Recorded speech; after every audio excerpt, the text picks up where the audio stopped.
We can think of nudges as small interventions that can move communities and sometimes whole populations. They can move nations. A warning is a nudge. A reminder is a nudge. When we think of the problems that are being faced today, social distancing, staying at home, washing your hands, these are things where nudges are essential, either as a means for enforcing a prohibition or a mandate, or as an alternative to a prohibition and a mandate. There is a framework all over the world now. It's called the EAST framework. It's very simple. E means easy, A means attractive, S means social, and T means timely. And if you remember anything from these remarks, I hope it's the letters E and S, where E means easy and S means social.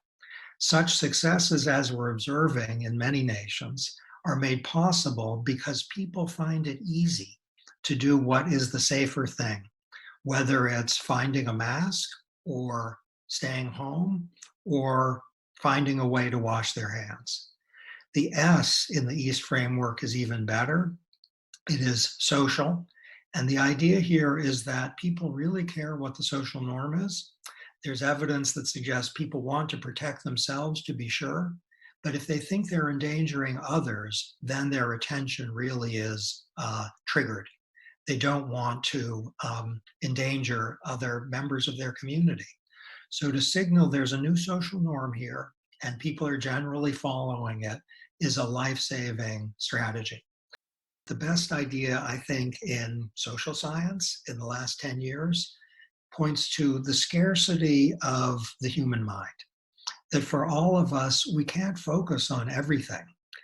And under conditions of poverty or illness or distress, the amount of mind capacity we have to devote to problems, it's just limited. And the pandemic has been increasing the scarcity problem for populations all over the world. Okay, here's a little idea. This is like a small idea as an approach to a large question. There's recent evidence suggesting that while people are influenced by the existing social norm, they are in some cases even more influenced by what they say is the emerging or coming social norm. So if people think, most people are washing their hands a lot, or most people are staying home, that's effective. But if people are told people are increasingly washing their hands, or people are starting to, let's say, go out more, that can be very, very effective. So media can be extremely helpful. So some media is independent of government, some media is involved in government, and in either case, it can be extremely effective, and in many countries it has been extremely effective in publicizing risks and good strategies. So you can think of media as in the Olympic Games of nudging, media gets either bronze, silver, or gold.